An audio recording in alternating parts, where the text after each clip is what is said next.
que en esta primera clase lo que vamos a hacer es un repaso de lo que es en realidad la parte de diagnóstico del sistema de inyección, utilizando un multímetro, ¿sí? Porque en realidad inyección abarca muchas cosas y los problemas no son solamente de la parte electrónica, pero todo lo que sea medición de presión, comprobación de caudal, todo eso ya lo dominamos.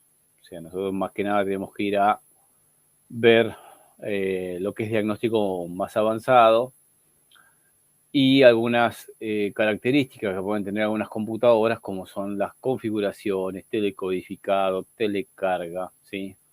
Programaciones.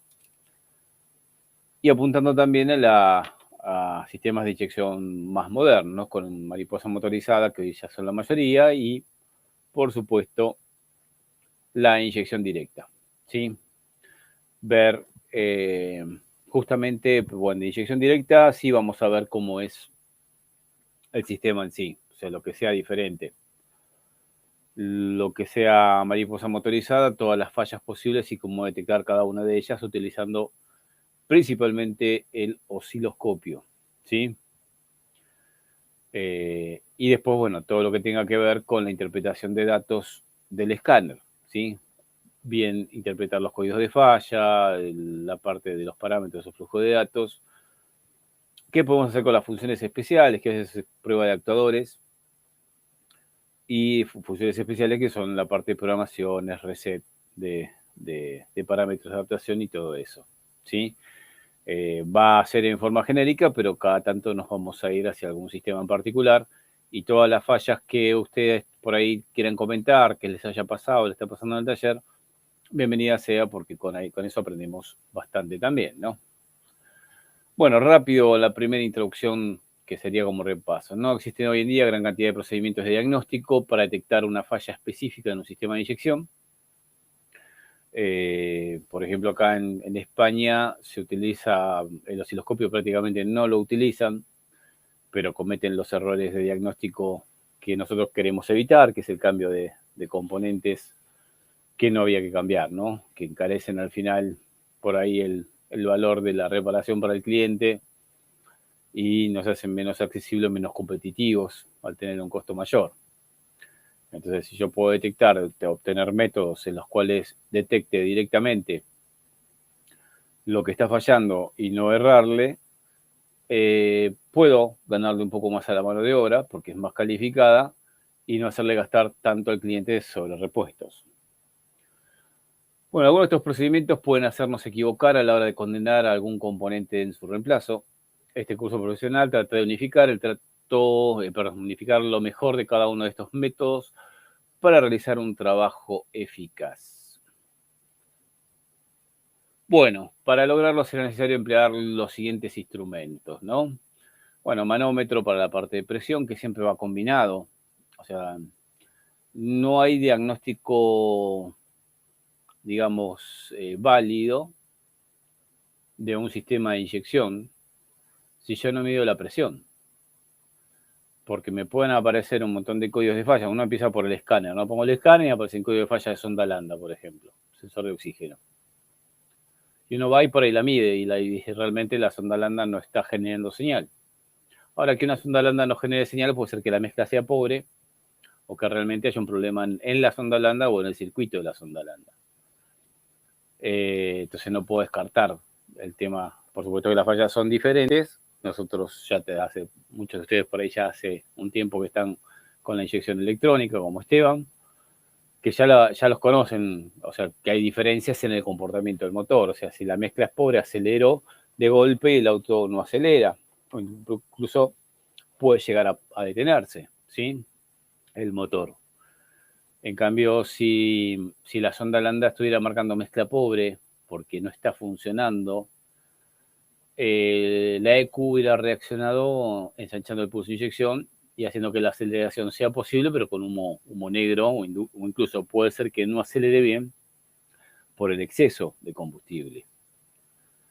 Pero siempre se recomienda probar lo externo a la parte electrónica ante cualquier código de falla, porque generalmente uno dice, no, que no voy a probar, qué sé yo, la presión de combustible si me está saliendo la mariposa, ¿sí? La mariposa motorizada. Bueno, uno por ahí no le encuentra al principio la lógica, que tiene que ver el comando electrónico de la mariposa con la presión de combustible. Y bueno, que la computadora, el programa de la computadora se basa en obtener un régimen de motor según el programa y según la señal de los sensores que ingresan. Y la mariposa es una de ellas, ¿no? Y si no, por culpa de la presión de combustible, el motor no acelera bien, o está muy baja ya incluso en ralentí y hay que estar ensanchando más el pulso de inyección con la sonda lambda, tratando de estabilizarlo con la mariposa. Bueno, el programa mismo de la EQ, que puede ser que no se manifieste en todos de la misma forma, por eso no podemos generalizar demasiado las fallas, pero sí buscar la manera de que abiertamente, ¿sí? Podamos trabajar con un diagnóstico más amplio. O sea, no encerrarnos a decir, bueno, cambiamos esto, cambiamos aquello, sino tratar de relacionar los problemas. Y el tema de la mariposa, puede ser que la computadora en su programa, al no poder llevarlo al régimen del motor en un tiempo determinado que ella tiene programado, entonces deja de comandar a la mariposa.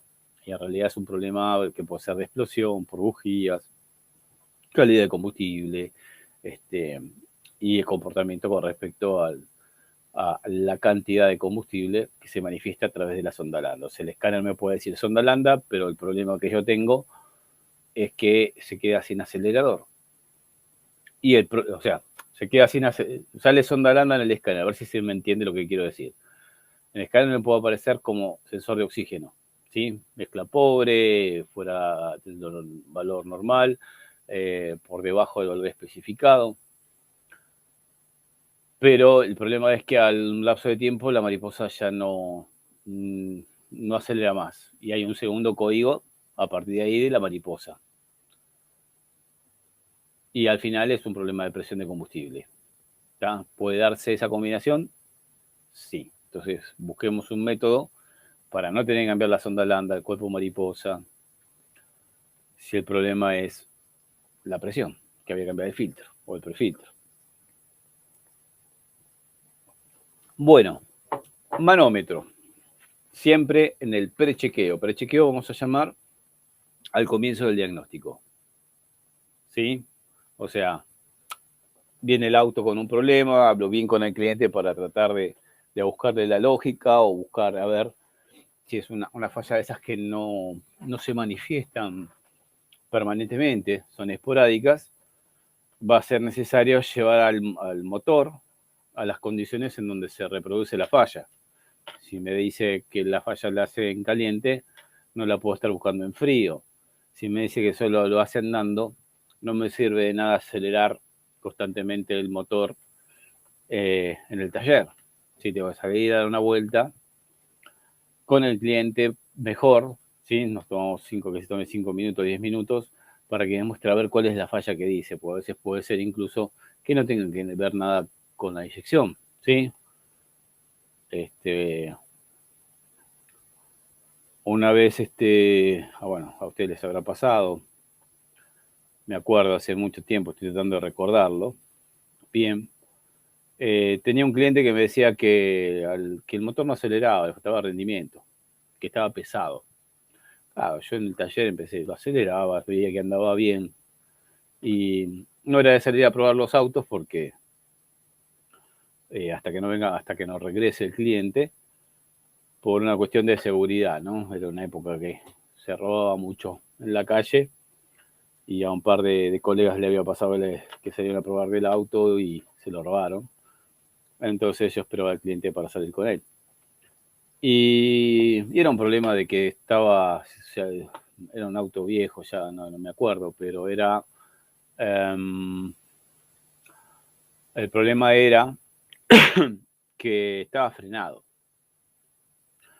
Estaba frenado, además se ponían al rojo las campanas traseras de freno. Pero él decía que era una falta de rendimiento de motor y me dijo, no, tenía un problema de inyección. Entonces, tampoco el cliente tiene que saber todo. pero muchas veces es importante conocer qué es lo que el cliente piensa o porque está ya mentalizado que es tal cosa porque él se lo dijo y nos termina confundiendo a nosotros y haciendo por ahí todo un trabajo en el cual el auto en inyección quedó perfecto, pero sigue sin tener potencia para acelerar. Bien, bueno, punta lógica. Punta lógica es, ya sabemos que simplemente se puede armar con 2 LED y 2 resistencias. Es fundamental para medir siempre presencia de pulsos, que es una prueba muy relativa, ¿sí? Muy limitada. Por ejemplo, dice, bueno, una punta lógica que cómo se usa. Y si tocas algo que tenga positivo, se prende el rojo, se apaga el verde. Si tocas algo que tiene masa, se apaga el LED verde. Y perdón, si tocas algo que tiene masa, se apaga el LED rojo y se prende bien fuerte el verde. No sirve para medir polaridad. O sea, no, polaridad sí, lo que no me sirve es para medir voltaje. Es decir, acá hay 12 voltios o 12,5, 13,8, 14,2. Una punta lógica con 6 voltios ya se enciende el LED rojo y se apaga el verde. Y 6 voltios no permitiría el arranque de motor si esos 6 voltios aparecerían, por ejemplo, en los inyectores, en la bobina encendido o a veces en la misma EQ de motor. Entonces, no me va a servir una punta lógica para medir, para decir acá hay positivo, acá hay masa, tocar un cable de masa y decir, no, si por ejemplo el auto no arranca, y lo primero que hacemos es conectar el escáner no se conecta, lo siguiente es probar, buscar el esquema eléctrico y ver cuáles son los positivos, cuáles son las masas, ¿sí? Y hacer la comprobación en el vehículo.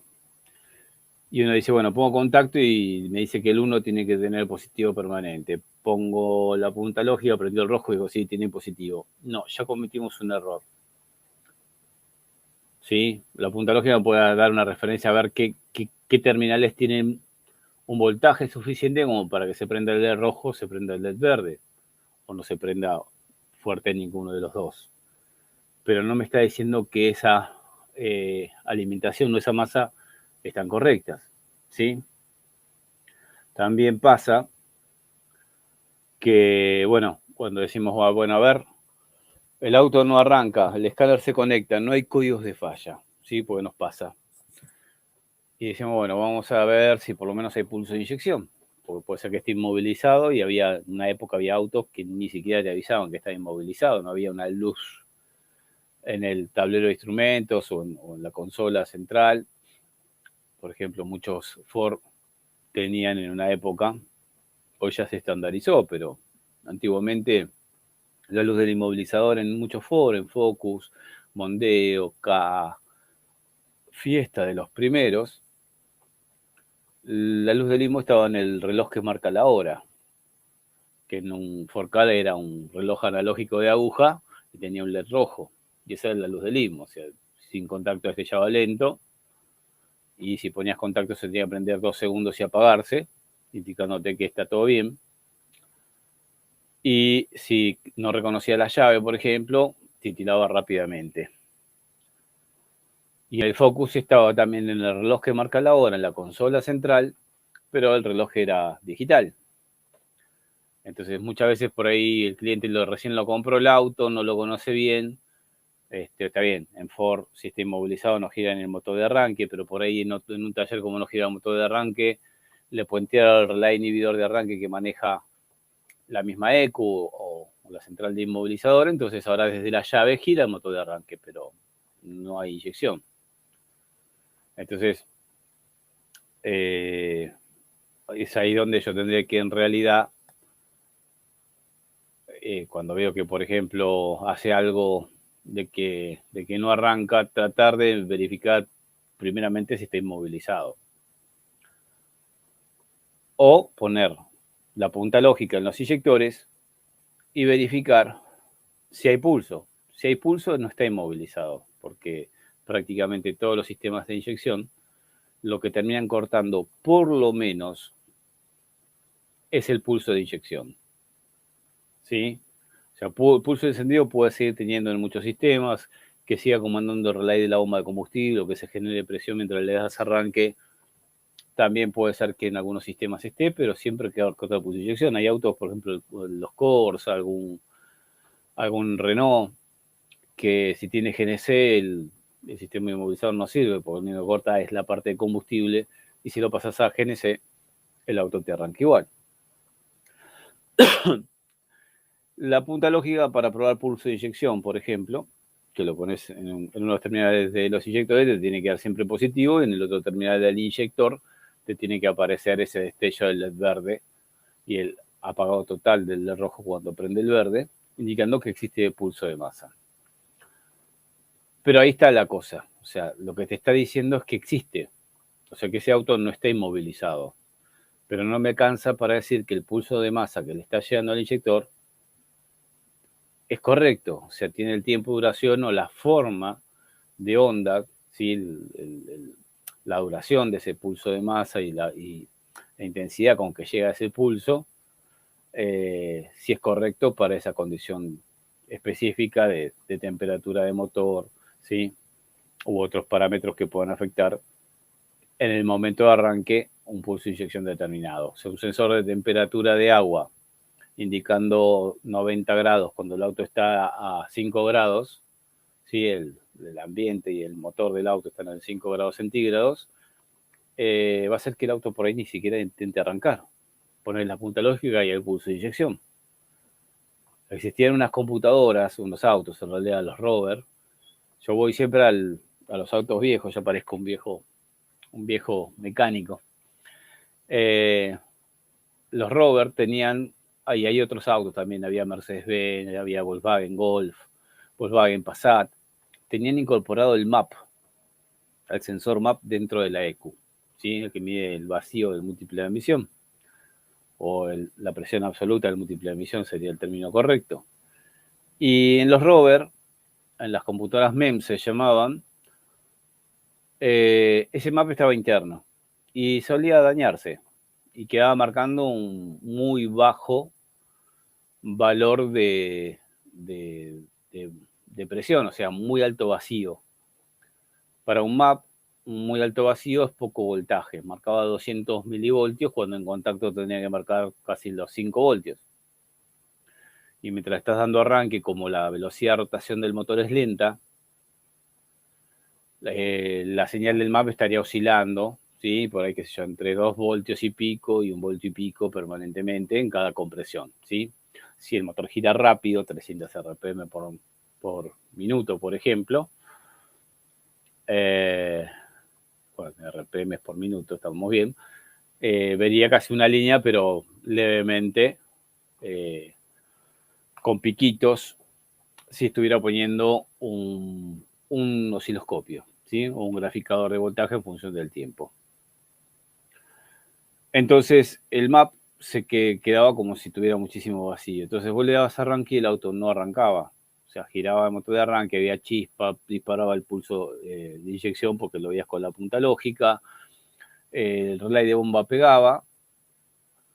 Pero el tema es que los inyectores, si vos los sacabas del múltiple de admisión y le dabas arranque, no inyectaban. Entonces vos pensabas que, con la punta lógica hay pulso, ¿sí? A veces uno no puede llegar a, o sea, una vez que tenés suficiente experiencia, que sabes cómo debería destellar el LED en un auto determinado, con qué intensidad, te podrías llegar a dar cuenta que ese pulso es muy pequeño y por eso no va a inyectar, ¿sí? Por lo tanto, la punta lógica me queda corta para ciertas cosas porque uno no puede saber si el pulso de inyección, salvo que tenga una vista de tipo Superman, está en 2,5 milisegundos o está en 20. Pues estamos hablando de milisegundos, milésimas partes de un segundo, ¿sí? Con el tiempo sí podés llegar a darte cuenta que, bueno, el destello de la punta lógica es más débil y algo está pasando. Que no te está diciendo que el pulso de masa sea malo por ahí, sino que por ahí el positivo que le llega está limitado en corriente porque el cable está sulfatado, sobrecalentado, oxidado, etcétera, etcétera, etcétera, el positivo. Ya lo vamos a ver. La relación de las cosas normales que le pasan a los sistemas de inyección y cómo detectarlo rápidamente y con seguridad. Así que la punta lógica para lo que es polaridad me sirve. No me sirve para determinar que la calidad de un positivo o una masa es bueno, al igual que no me permite tampoco establecer si un pulso de encendido, de primario de encendido, un pulso de inyección, un pulso que va a un motor paso a paso, por ejemplo, que lleva 4 cables en la mayoría de los motores paso a paso que se implementaron en los autos de Argentina, porque motores paso a paso había de 4, de 5 y de 6 cables. 5 y 6 usaba justamente Rover, el Mitsubishi Eclipse, por ejemplo, que ya no existe más, pero podíamos encontrar cosas raras, ¿sí? Pero siempre se manejaban con pulsos por lo menos de masa. En caso de los motores paso a paso de 4 cables, son pulsos de masa y pulsos positivos, que los podría llegar a verificar con punta lógica. Pero también no me va a servir, ya vamos a ver cuando lleguemos a motor paso a paso, que es una prueba relativa también. O sea, si no hay pulso está mal, pero si hay pulso no quiere decir que esté bien. Por eso lo llamo relativo, ¿tá? Porque me da una noción parcial de lo que está pasando. Si pasa que no hay señal, no hay pulso de inyección, no hay pulso de encendido, no hay pasos o conmutación de polaridad en los bobinados de motor paso a paso, bueno, no está llegando la señal, correcto. Pero si estuviera llegando, no me está determinando que el pulso que está llegando es el correcto. Para eso existe, en parte, el osciloscopio. En multímetro, sí, voy a decir, bueno, pero yo podría, con un multímetro, línea automotriz, ¿cuál es la diferencia entre un multímetro de laboratorio y una línea automotriz? Bueno, que la línea automotriz incorpora, digamos, parámetros que aparte de voltaje, aparte de la resistencia y aparte del amperaje que tienen todos los multímetros, incorpora por ahí tiempo, milisegundos, incorpora ciclo de trabajo, porcentaje, incorpora frecuencias bajas, que es para medir cuántos pulsos por segundo está dando un inyector, ¿sí?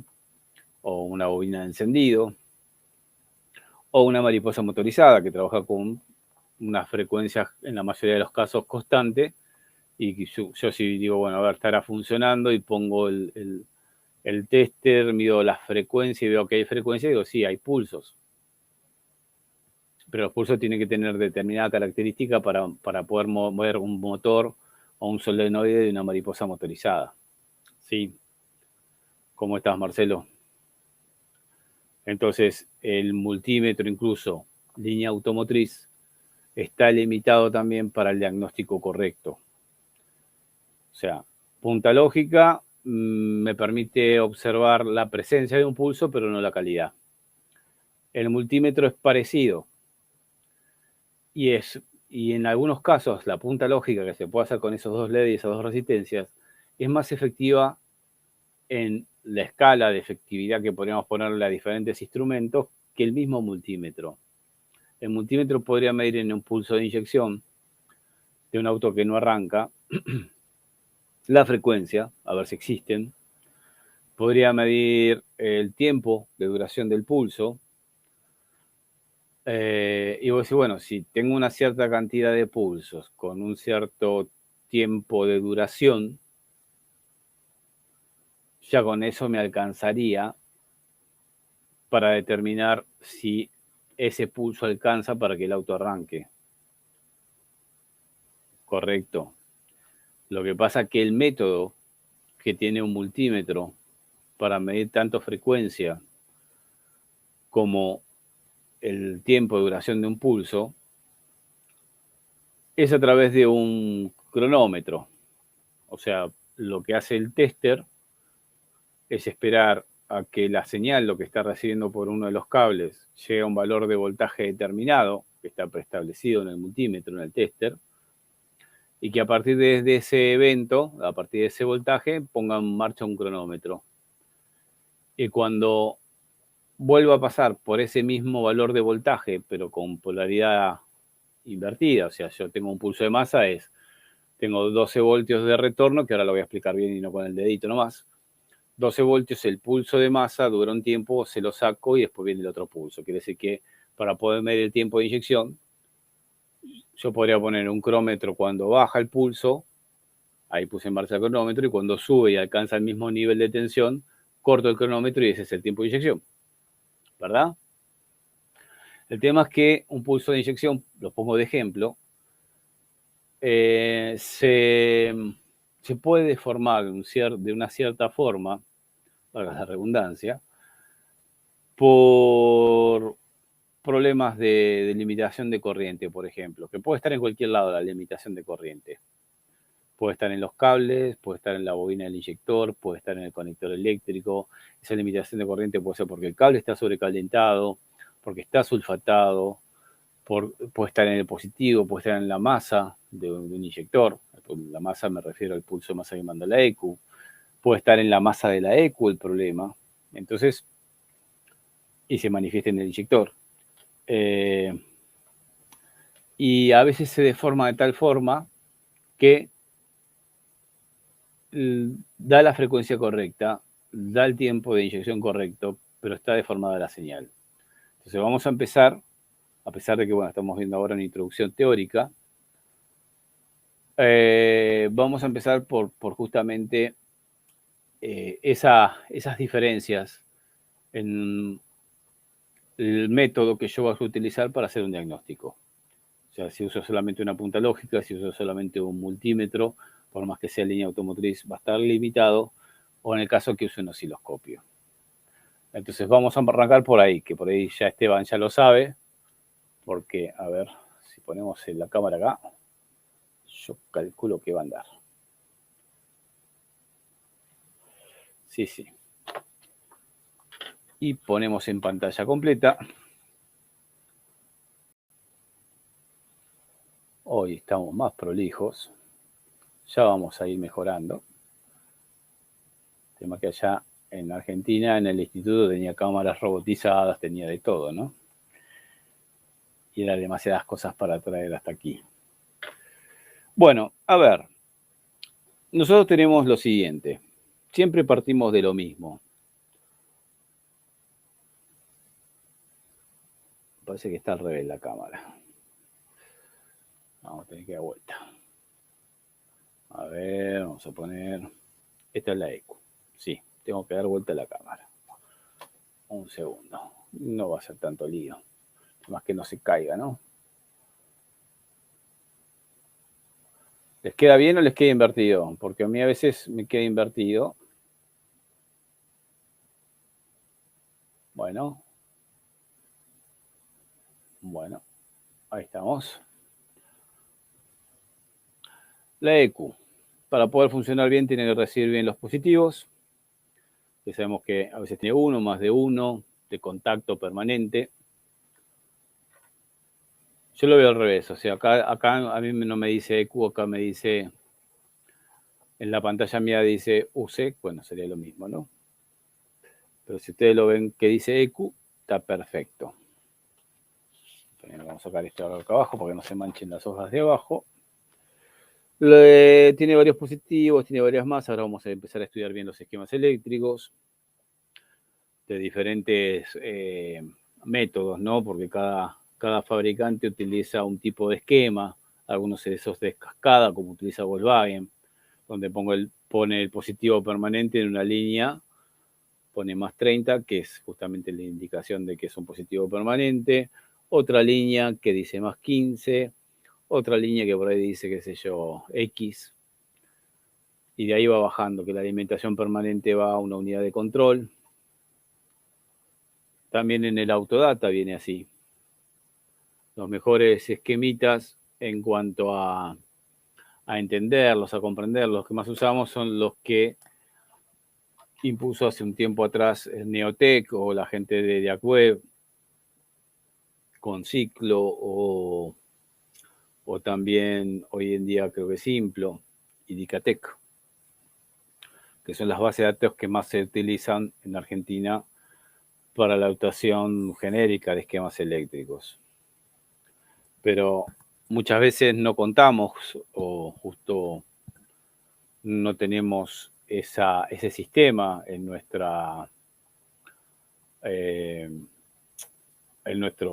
bases de datos y conseguimos un esquema original y ya ahí vemos que el esquemita tiene este formato. Acá tiene 31, que es la masa. Entonces, todo lo que sean masas, ¿sí? Si viene así, es que tiene dos masas. Y acá viene numerado: 1, 2, 3, 4, 5, 6, 7, 8. ¿Está? Y sigue con esto.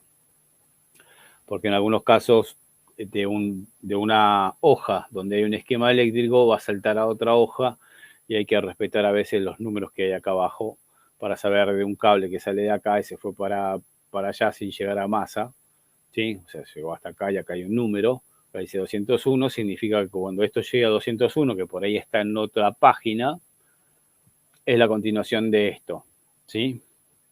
Y ahí te dicen en la otra página que dice, en la parte de abajo te dice 201 y se levanta, y supongo que acá fuera el número 30. Estos son numeraciones nomás, no significan nada en particular, son posiciones. Y el 30 te va, qué sé yo, a la sonda lambda. Sí, el sensor lambda. Tiene un solo cable, masa tiene del cuerpo, así que un solo cable, o si no lo mandan hasta aquí. Entonces está diciendo que se termina acá, va al 201. Vas al 201 y te dice que viene del 30. Entonces hay diferentes tipos de esquemas que vamos a tener que ir aprendiendo a interpretar.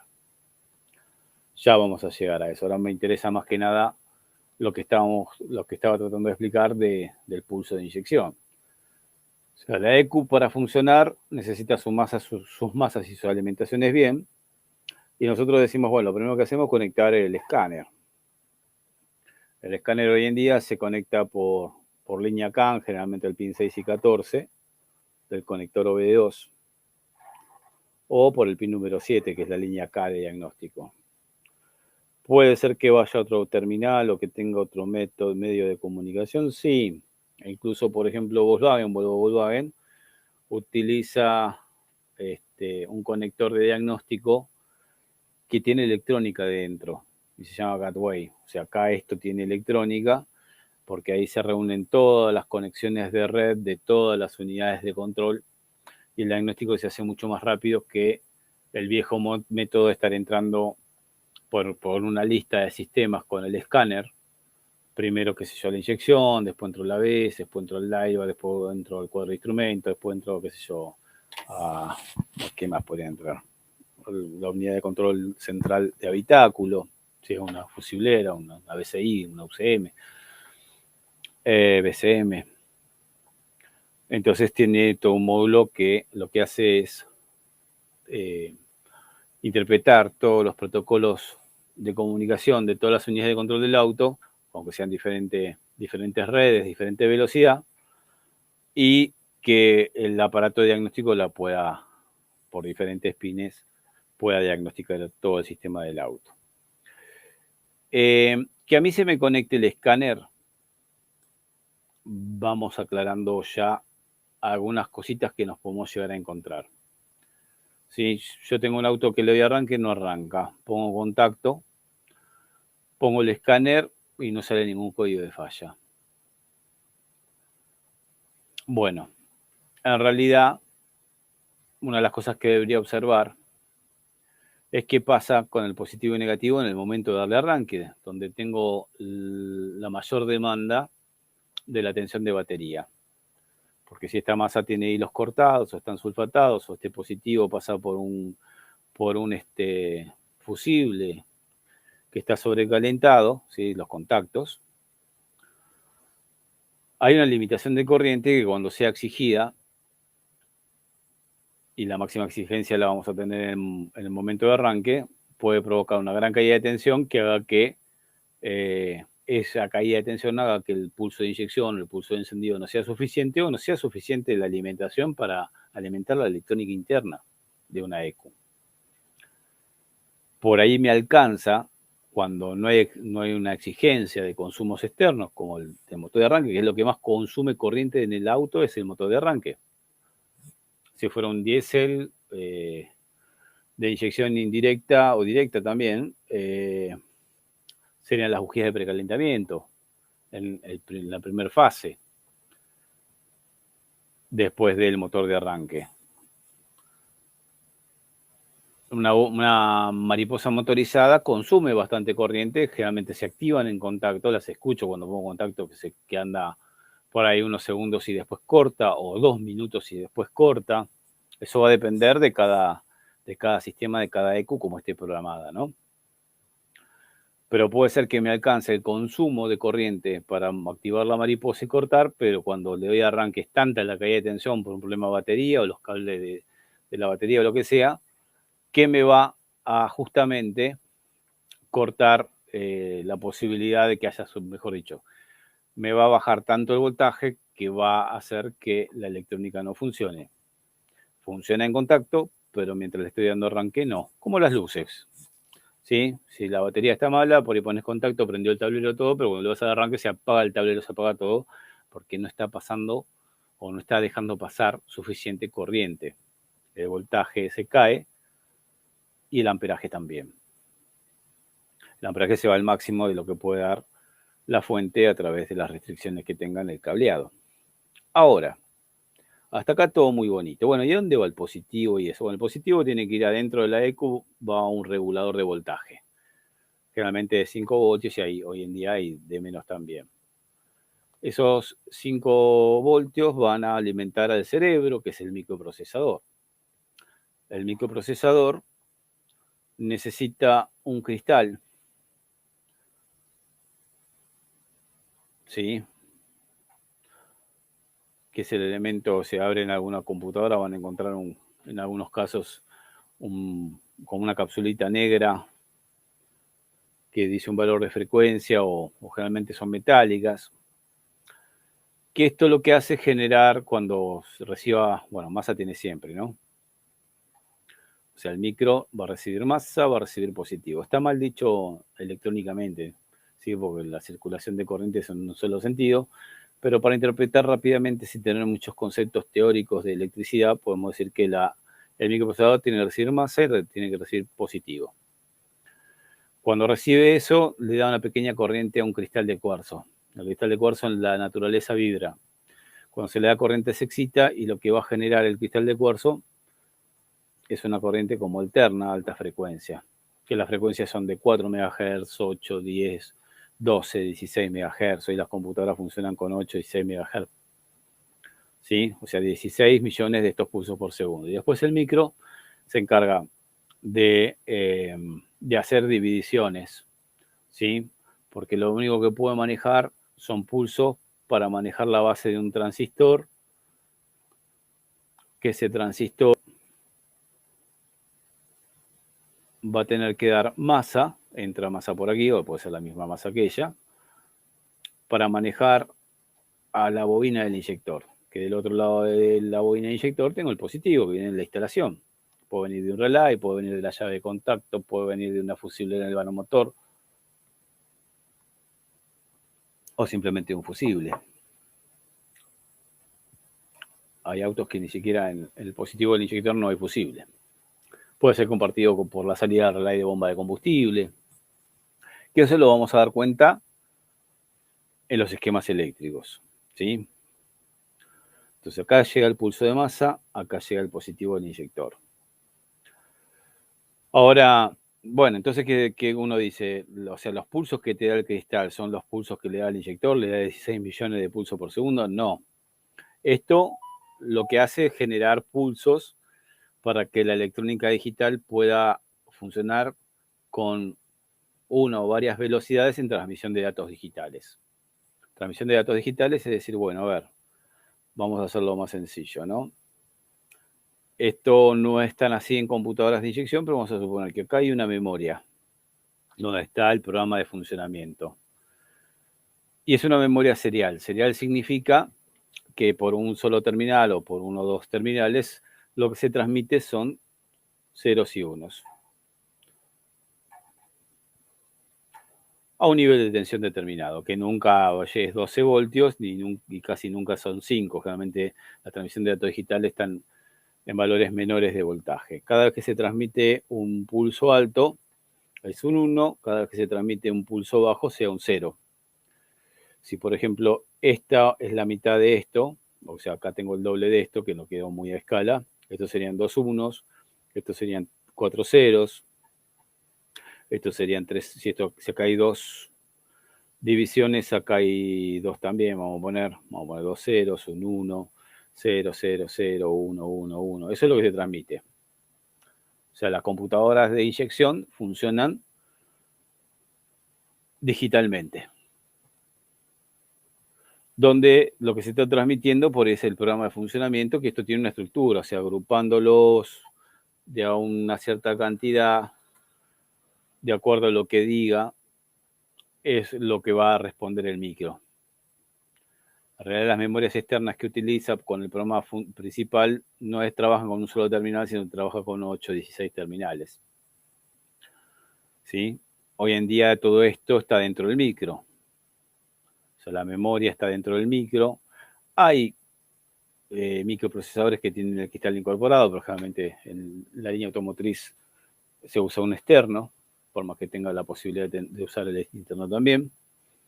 Pero lo que voy es que, bueno, va a haber un programa de funcionamiento almacenado dentro del micro en una memoria externa, y es quien le va a decir qué manera va a salir el pulso para excitar la base de un transistor de potencia que va a conmutar la masa a un inyector. ¿Por qué tengo que saber un poco la estructura interna? No es para reparar la EQ, porque no llegaríamos con este curso a hacer la reparación de una EQ, pero sí para poder diagnosticar bien y estar seguros qué es lo que está pasando cuando yo vaya a observar una señal determinada. Si yo pongo una punta lógica acá y todo esto está bien, yo le doy arranque y aparece en la punta lógica la combinación del destello del LED rojo y verde mientras le estoy dando arranque, diciendo que hay pulso, pero no sé si es bueno.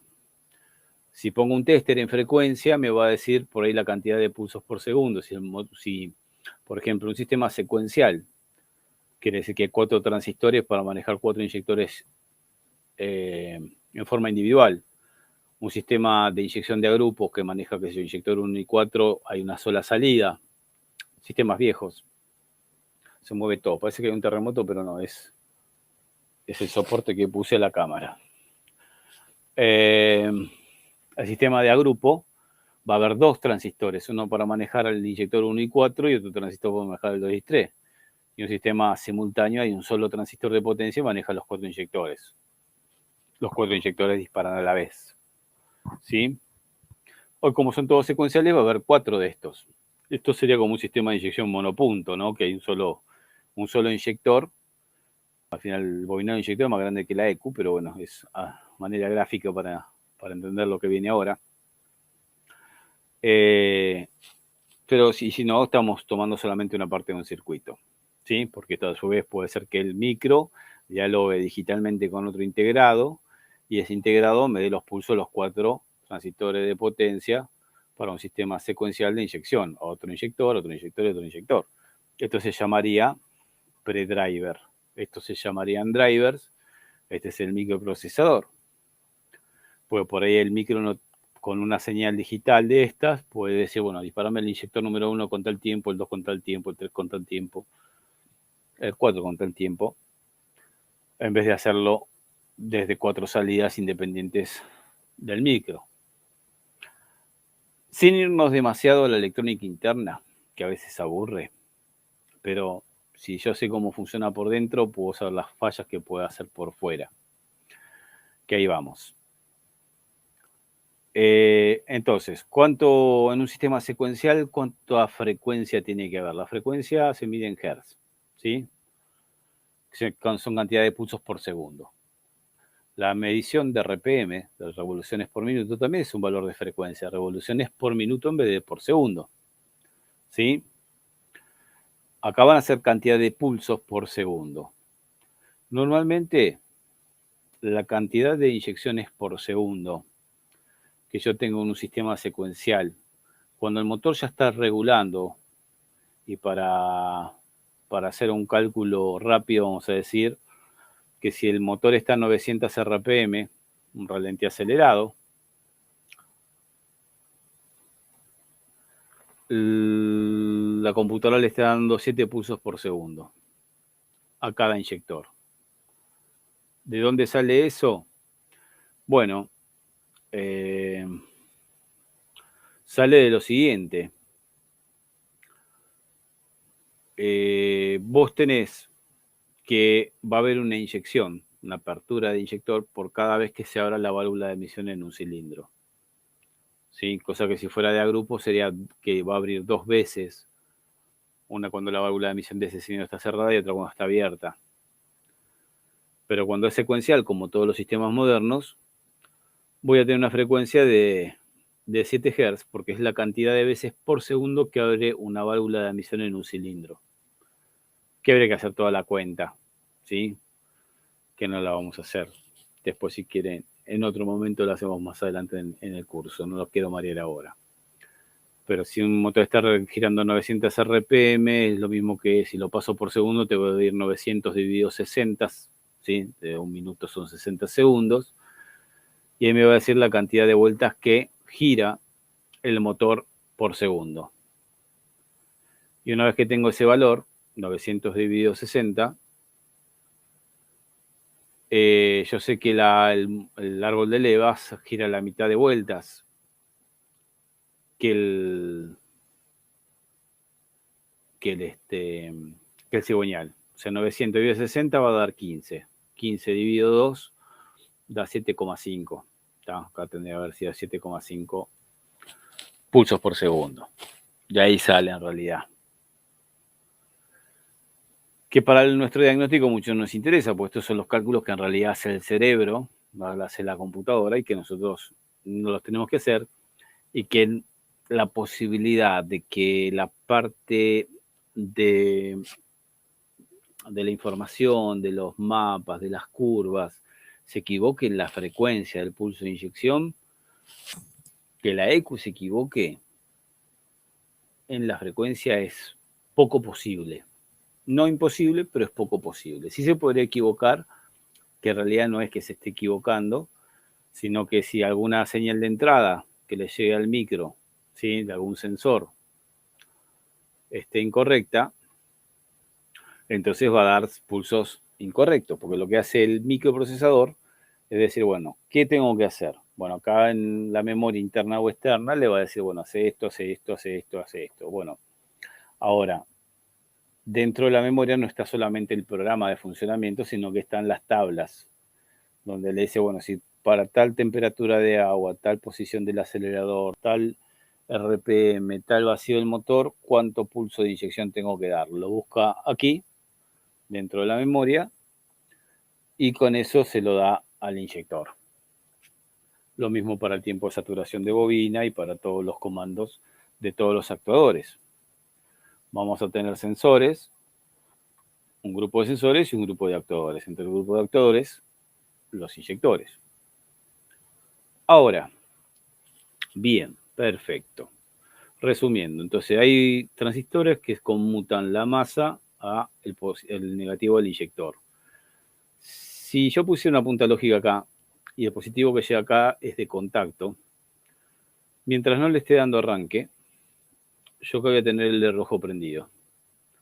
Es una punta lógica. Si recuerdan la punta lógica va conectada a positivo y negativo de batería, de la misma fuente de la batería del auto, ¿no? No puedo poner positivo o batería de una fuente externa. Salvo que unifique las masas. Pero eso ahora no lo vamos a tocar. Yo acá voy a tener el positivo, porque en realidad al poner contacto el positivo, si no hay pulso de masa, sale por acá, viene por acá y llegó hasta el transistor dentro de la ECU. ¿Sí? Cuando le vaya a dar arranque y reciba la señal de RPM, a partir de ahí empiezan a generarse los pulsos de masa a través del programa, que le va a decir cuánto tiene que durar ese pulso de masa, y las RPM van directamente ligadas a la frecuencia de inyección. Si en 900 RPM yo tengo 7 pulsos por segundo, en 450 RPM voy a tener 3,5 pulsos por segundo, 3,75 sería como para 3,5, pues 7,5 acá. Y en 300 RPM, que es más o menos, vamos a poner 225, que puede ser la velocidad de arranque de algunos motores medios pesados, sería la mitad de esto, que sería 17,1,75. ¿Está? O sea, 2 pulsos por segundo en el momento de arranque, un poco menos, un poco más. La frecuencia es baja. Y si yo tuviera un multímetro de electrónica que tiene la función frecuencia, es para medir frecuencias, por ejemplo, de un cristal. Un cristal de estos tiene 16 millones de pulsos por segundo. Por eso son megahertz. Y esto en el momento de arranque tengo 16 megahertz. Estos serían 16 millones de hertz, perdón. Estoy haciendo lío yo, Y estos serían 2 hertz. O sea, la escala es gigantesca, ¿sí? No sé por qué se mueve tanto al final esto. A ver, si lo separo un poco. Porque hoy no se movía así. Ahí puede ser, mira. Entonces, los multímetros, líneas de electrónicas para medir frecuencias grandes. Los multímetros, línea automotriz, son frecuencias chicas. Incluso, bueno, si yo imagínate tuviera un motor que llega a las 9000 RPM, la cantidad de pulsos por segundo sería, si hay que multiplicarlo por 10, serían 75 pulsos por segundo, como máximo a 9000 RPM, que un motor convencional no llega. A lo que voy es que va a estar por debajo de los 70, 60 pulsos por segundo, ¿sí? Por lo tanto, si yo pusiera un multímetro, línea de electrónica, me está preocupando lo del movimiento de esto. A ver, ¿por qué se mueve tanto? Bueno, no importa. Vamos a hacer la clase así hoy. Vamos mejorando de a poco. Pongo un multímetro. Selector en frecuencia. ¿Y cómo se coloca? Ahí se coloca entre la señal, ¿sí? El inyector, conectado al inyector, todo conectado, la EQ conectada, dándole arranque al motor. Y podría ponerlo con respecto al positivo o con respecto a masa. En este caso lo mismo, porque la cantidad de pulsos positivos y los pulsos de masa son la misma cantidad. ¿Está? Pero generalmente la referencia se hace con respecto a masa, ¿sí? O sea, el negativo batería, un punto de masa bueno en el vehículo.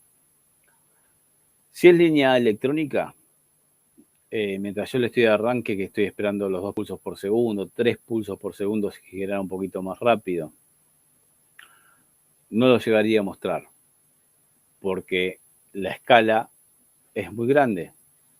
Es como decir, bueno, yo tengo un manómetro para medir presión de combustible. Mi manómetro tiene una escala que va de 0 hasta 1000 bares. ¿Sí? Acá tendríamos los 500 bares, acá tendríamos los 250, acá tendríamos los 125, acá tendríamos los 67,5, ¿sí? No sé si lo dije bien, pero no me importa, porque no es el tema ahora ese. Y tengo que medir los 3 bares de presión. O sea, la aguja que está acá, cuando haya 3 bares, prácticamente no se va a mover. Y por más que esto sea digital, para un tester que tiene una escala muy grande, que por ahí llega a 32 MHz, 32 millones de pulsos, de 0 a 32 millones, no puedo distinguir si hay un Hz, 2 Hz, 3 Hz, 4 Hz, por ahí me sigue marcando 0. Por lo tanto, no me va a servir un multímetro de electrónica por más que tenga la función Hz. Tengo que mirar la escala.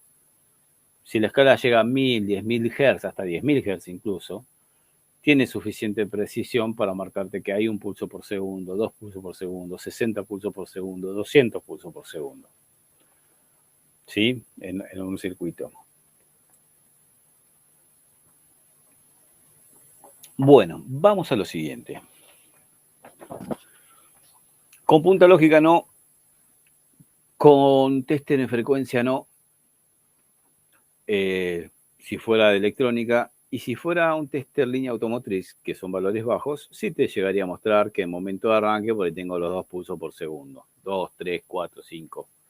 Sí, en algunos casos, algunos sistemas de inyección, cuando le estás dando arranque, aumenta también la frecuencia, que por ahí la duplica. O sea, mientras le estás dando arranque, hay el doble de pulsos, ¿sí? Con respecto a la relación entre las RPM y la cantidad de pulsos de inyección, ¿sí? La frecuencia de inyección. Le da el doble para darle más combustible y que el auto arranque más fácil. Una vez me pasó, creo que era un Bora, que el auto no arrancaba. Le tirabas un chorrito al cliente y te decía, tira un chorrito de nafta a la misión y arranca. Y después anda bien, pero en frío es imposible que arranque. En caliente le cuesta mucho. Y yo veía todo bien. Incluso con osciloscopio me parecía que estaba todo bien hasta que supe que esa computadora en particular, trajo varias, no me acuerdo qué computadora era la que tenía ese Bora. En el momento de arranque le daba doble pulso de inyección y tenía uno solo. Y eso sí es un error de programa. Y me dijo que, bueno, el auto lo compró así, que el dueño siempre le tiraba un chorrito de nafta y se lo compró así por un amigo, y que todo eso vino después de hacerle un chip de potenciación, que el auto anda mucho mejor, pero le cuesta arrancar un montón o tiene que hacer eso porque arranque más fácil. Y se ve que el programa que le pusieron, porque no es que modificaron las curvas de avance y las curvas de inyección del programa original, sino que lo sacaron por ahí de otra EQ. Y la otra EQ por ahí tiene otro tipo de subprograma para el arranque donde no duplica el pulso de inyección. ¿Y cómo haces para darte cuenta de eso en particular? Bueno, ahí empieza a veces cuando son fallas muy difíciles, por eso no lo vas a detectar muy fácil, si pasara algo como eso, por ejemplo, pero podrías hacerlo por comparación con un auto que anda bien. Hay mucha información de estas fallas así medias raras a medida que pasa el tiempo. Yo creo que año a año la información técnica que se sube a internet de colegas que comparten su experiencia, tanto en videos de YouTube como en foros, ya se quintuplica. Antes se duplicaba año a año, hoy es increíble. O sea, hoy te metes en YouTube a buscar un video de cómo, por ejemplo, desarmar una distribución de un auto medio raro y no está. Y pasó una semana, volvés a entrar a YouTube y ahora sí hay un video, o hay dos, o hay tres.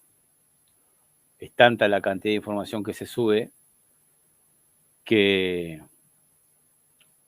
va apareciendo muchas cosas. Entonces, por ahí hay técnicos que les pasó esto, de que le pusieron, están vendiendo un chip de potencia o un mapa, que en realidad el auto anda bárbaro, pero cambia el programa, el subprograma de arranque. Entonces le cuesta arrancar. Habría que volver al chip original y hacer la modificación de las curvas de avance sobre el chip original o sobre el mapa original. Y que la diferencia se vería con un osciloscopio de tal forma entre la computadora que está original y la computadora que fue modificada. Entonces muchas veces se encuentra así. Les hago por ejemplo, otro caso, ¿no? Un Honda Fit. ¿Lo conocen el Honda Fit? Esteban, Francisco, Marcelo, Víctor.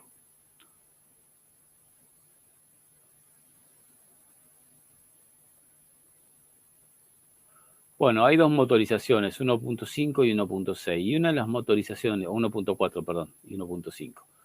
Una de las motorizaciones trae una computadora Bosch. Honda Fit no había hecho ninguno yo en mi vida hasta ese momento. Y el auto lo que hacía era que no arrancaba.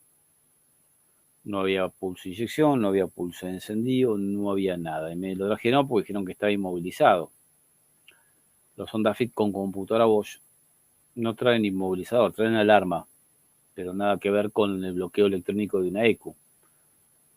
Si yo la EQ la saco del auto, le doy afuera más alimentación y le genero la señal de RPM correcta, la computadora dispara el pulso de inyección, no está bloqueada. Y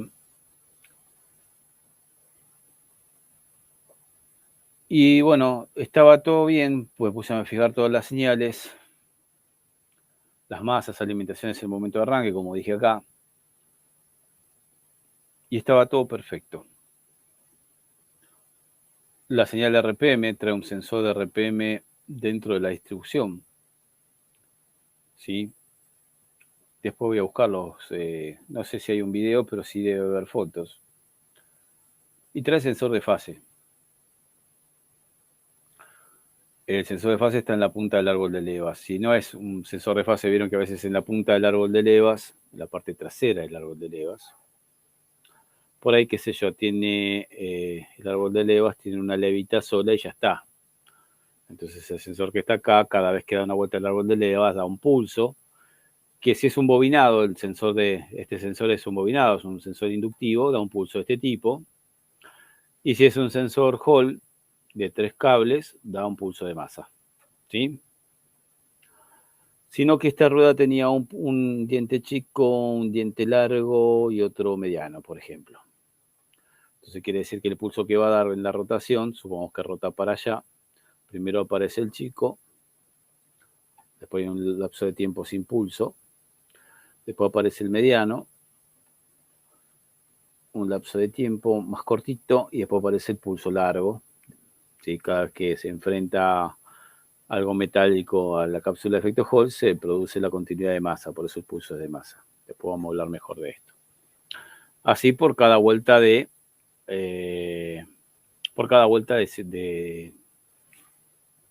árbol de levas, que son 2 vueltas de cigüeñal. Y el cigüeñal también era Hall, y tenía todos los pulsitos, esto tenía creo que 60 menos 1, 60 menos 2. O sea, 60 más 60, porque son 2 vueltas. O sea, acá había 60 más 60, 120 en total, pulsitos y la falta de 2 dientes. Una de referencia en un lugar y otro de referencia en otro punto. Que a veces estas referencias nos sirven para saber si está puesta a punto la correa. En realidad, está bien, si es un auto de un solo árbol de levas a la cabeza, teniendo una forma de onda ya capturada con el sincronismo correcto, yo puedo saber cuando vaya a medirlo sobre un auto, sin desarmar nada, si está bien puesto a punto o no. Porque a veces uno se basa en las marcas de referencia de puesta a punto de distribución, y por ahí son engranajes que son flotantes, ¿no? Que no tienen chaveta. Entonces por ahí coinciden las marcas, pero no coinciden las posiciones. Entonces con la referencia del árbol de levas más la referencia del sensor RPM, teniendo la captura de un auto que estaba a punto, me sirve para saber si en caso que venga un auto, si también está a punto. Sería bueno tener una base de datos, un manual, un libro que te muestre cuáles son las referencias, ¿no? Bien, sería un lío hacerlo también, si no, ya lo hubiéramos hecho. Sensor de leva y sensor de fase es lo mismo, correcto, Francisco. Sensor del árbol de levas o sensor de fase. La fase del motor, ¿sí? O esta leva adicional que tiene en el árbol de levas para determinar el sincronismo. O sea, hay muchas computadoras que no tienen, o mejor dicho, sistemas de inyección que no tienen sensor de fase. El sensor de fase es para poder dar el orden de las inyecciones, principalmente. ¿Sí? Si tuviera lo mismo con los encendidos normalmente son manejados de a grupo, 1 y 4, 2 y 3. O sea, habría 2 transistores de encendido y no haría falta ahí saber si la válvula del cilindro número 1 está las 2 válvulas están cerradas, está en el momento de compresión, o es el 4 que está, porque va a haber un salto de chispa o esté en compresión el 1 y va a haber otro salto de chispa o esté en compresión el 4. Y después lo mismo con el cilindro 2 y 3. Entonces, para sistemas que tienen bobinas estas de 4 salidas de alta tensión, pero de la ECU llegan 2 cables con señal, porque los maneja de a pares, como acabo de decir, no haría falta sensor de fase. El sensor de fase se usa principalmente para determinar qué válvula de admisión está abierta, de qué cilindro, para lograr la inyección un poco antes de que abra esa válvula de admisión en ese cilindro, para darle la fase de inyección, no la fase de encendido. Ahora, si el sistema viene con manejo individual de bobinas de encendido, o sea, tengo 4 bobinas con comandos separados, 4 comandos separados por parte de la ECU, en ese caso puntual se usa la señal de sensor de fase.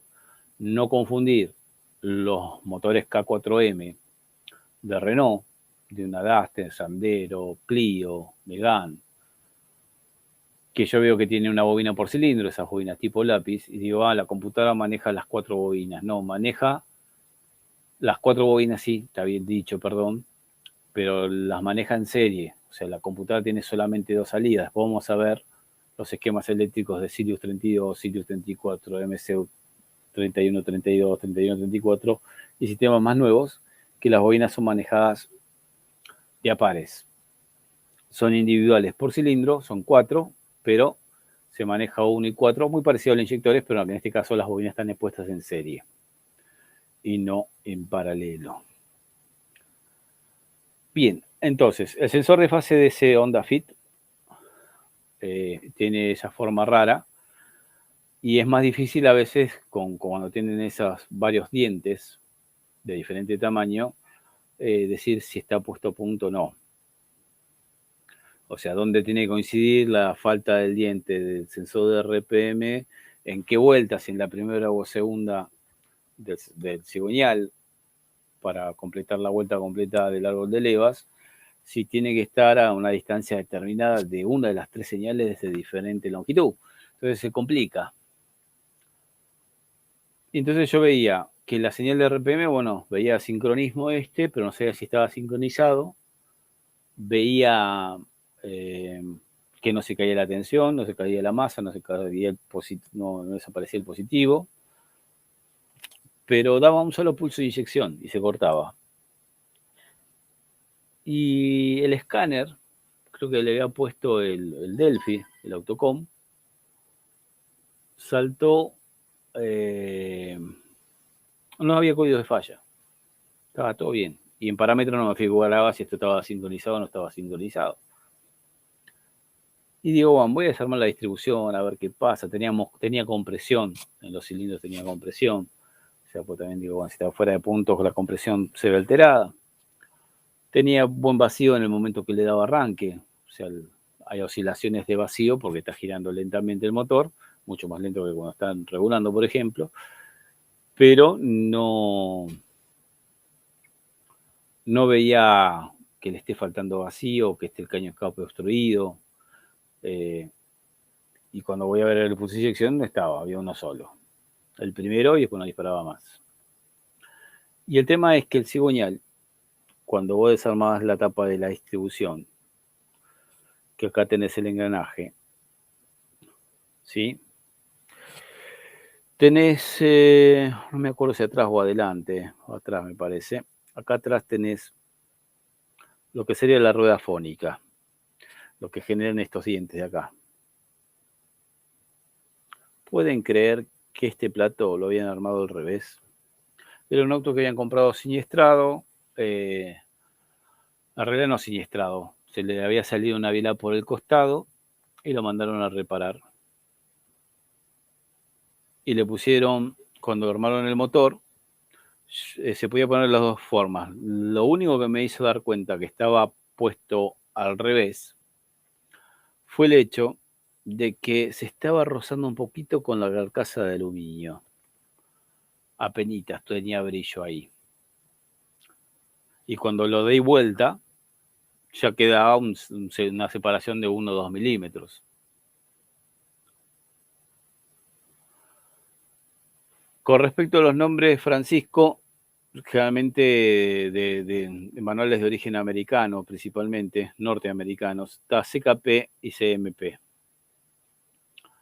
CKP es crankcase es cigüeñal, posición del cigüeñal. Creo que así se escribe. Ya ni me acuerdo. ¿Sí? Y CMP es camshaft. Cam es camón, leva. Shaft es eje.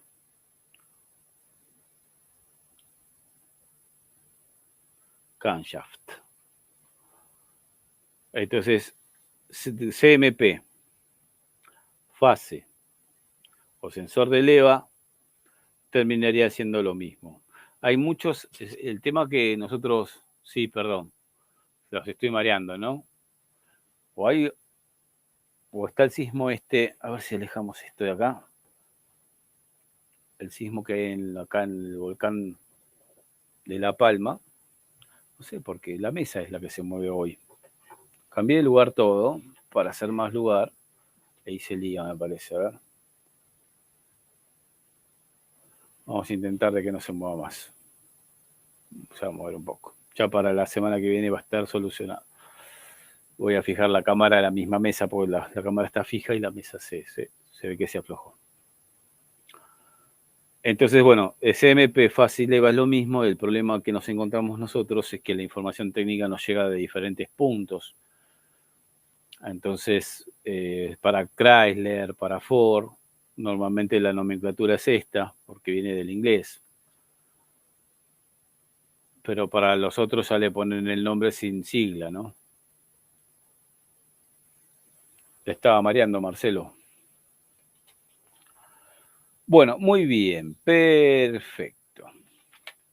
Todavía no, en las normas OB2 en parte, una parte que no se le da importancia, porque uno cuando dice OB2 se refiere más que nada a la parte de diagnóstico, ¿no? Y en realidad es un conjunto de normas que establece qué formato tiene que tener el conector de diagnóstico, qué tiene que ser cada pin para la parte de chequeo del sistema anticontaminación dentro de lo que es la inyección electrónica, los protocolos de comunicación, o sea, qué lenguajes va a utilizar para que sea estandarizado en aparatos de diagnóstico, que son los famosos escáneres genéricos OBD2, que no nos sirven para nada. Para diagnóstico, un escáner OBD2 genérico no nos sirve, porque solamente es para establecer un problema de contaminación. En un escáner genérico B2, por ahí no te aparece un código de falla de la falta de comando a un electroventilador, porque no tiene nada que ver con la contaminación del auto. ¿Sí?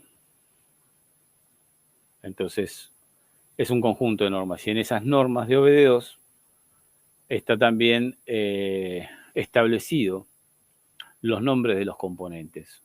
Pero está la OBD2 que es la americana, la EOBD que es europea, la EOBD-BR que es la brasileña, que es la que deberíamos utilizar nosotros en la Argentina.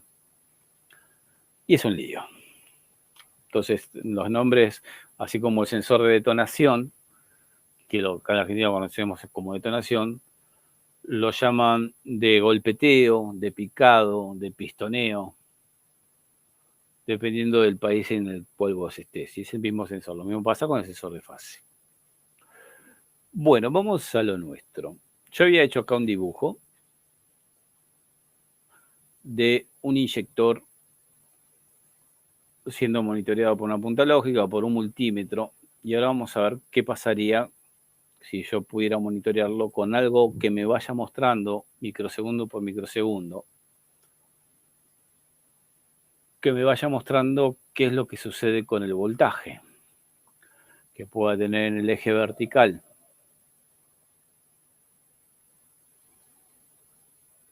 Voltaje en función del tiempo. Y analizarlo como si fuera microsegundo por microsegundo como a cámara lenta, para entender qué es lo que pasa aquí. Yo primero había dicho que mientras no esté el pulso de masa por parte de la computadora, yo acá voy a ver un retorno de positivo. O sea, si no hay nada que me lo planche a masa, el positivo pasa por el bobinado de un punto a otro. Supongamos que estamos dando el arranque al motor y tenemos, qué sé yo, vamos a poner 11 voltios, o una caída de 1,5 voltios por el consumo propio del motor de arranque. ahí tenemos el retorno. Porque el osciloscopio se va a colocar en el cable de señal, esta es la punta de prueba, y el cocodrilo que tiene ahí generalmente va a un punto de masa, ¿sí? Esto sería masa. Cuando aparezca el pulso de masa, esto se va a tener que ir prácticamente a 0 voltios. 0 voltios lo tendré aquí, ¿sí? Pero no llega a 0 voltios porque lo que lo está conmutando no es un relay que le puede dar masa directo, contactos físicos, metálicos, sino que es un transistor que no tiene una conducción. O sea, tomo masa por un lado, ¿sí?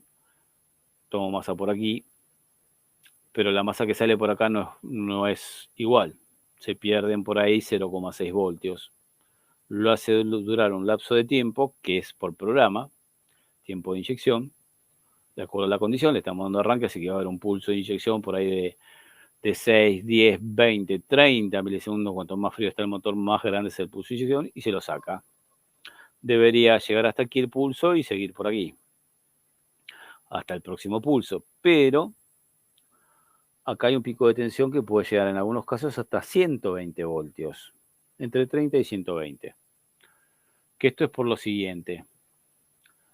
Yo siempre, para entender bien las fallas o para poder entender bien las fallas hay que entender bien el funcionamiento, y para entender bien el funcionamiento hay que saber todos los conceptos teóricos y entenderlos. La relación de los parámetros de la electricidad es fundamental. Y yo siempre llevo que, vos fíjate que la definición de corriente eléctrica es el paso de electrones a través de un conductor, el flujo de electrones a través de un conductor. Si hablamos de un conductor que puede ser un cable, y electrones que pueden ser un flujo, como si fueran partículas, podríamos decir que como es un flujo, es un fluido. Y podríamos comparar lo que pasa con la electricidad, que no la podemos ver a simple vista, para eso están los instrumentos, con lo que pasa en un circuito de agua o en un circuito neumático, que también son fluidos. Está bien, no es el mismo comportamiento un líquido que un sólido, que un líquido que un fluido gaseoso. Pero este pico de tensión o esta variación es justamente los cambios de presión de electrones dentro de los conductores, ¿no? O sea, yo mientras no haya cerrado el circuito es como tener una canilla cerrada y acá yo tengo una cierta presión, que son los 11 voltios. Cuando abro la canilla, empiezo a acumular presión, ¿sí? En un sentido. Luego de un lapso de tiempo vuelvo a cerrar la canilla y cuando cierro la canilla en un sistema, por ejemplo, de hidráulico, está el famoso golpe de ariete, ese tan que se escucha en la cañería. Hoy en día ya no, porque las cañerías son plásticas, pero antiguamente cuando eran metálicas, pues el plástico es muy duro también lo hace. Cuando vos dejás de hacer de un fluido tomó una inercia y lo frenás de golpe, quiere seguir fluyendo y se genera un pico de tensión. Bueno, ese pico de tensión sería como el golpe de ariete, ¿sí? El golpe de ariete de un sistema hidráulico. Nada más que en vez de ser un fluido líquido, es un fluido sólido que no lo podemos ver porque los electrones son muy pequeños, son parte micrométrica, nanométrica de la materia y por ahora son teorías de la electricidad, ¿no? Ya habían dicho que, bueno, con la teoría cuántica, ya los electrones no son, que era uno de los tres componentes del átomo, neutrones, electrones y protones, ya no son las piezas más chicas de nuestro universo, sino que está lleno de partículas con diferente comportamiento y combinaciones de ellas. Pero la teoría de la electricidad se sigue utilizando de que son electrones que fluyen a través de un conductor como si fuera otro fluido. Entonces, como que lo lleno de electrones y cuando le corto la carga de electrones sale el positivo que se había comprimido acá, ¿sí? Sale de golpe para allá, por eso es un golpe contrario, corriente fuerza electromotriz, contrario a la carga. Yo estaba cargando masa, electrones, y el pico fue positivo. Es por esa presión. Bueno, voy a tratar de que no es la cámara la que se mueve, sino la mesa. Lo que pasa es que acá, mirando la mesa, no se mueve, pero como está lejos de la cámara, se ve como si fuera un terremoto. Bien, esto es lo que vería yo como pulso de inyección. Ahora yo dije, bueno, la punta lógica puede destellar. Vamos a hacer que en un osciloscopio yo puedo ver, si le cambio la base de tiempo de un osciloscopio, veo varios pulsos. Bueno, acá estoy aumentando la velocidad.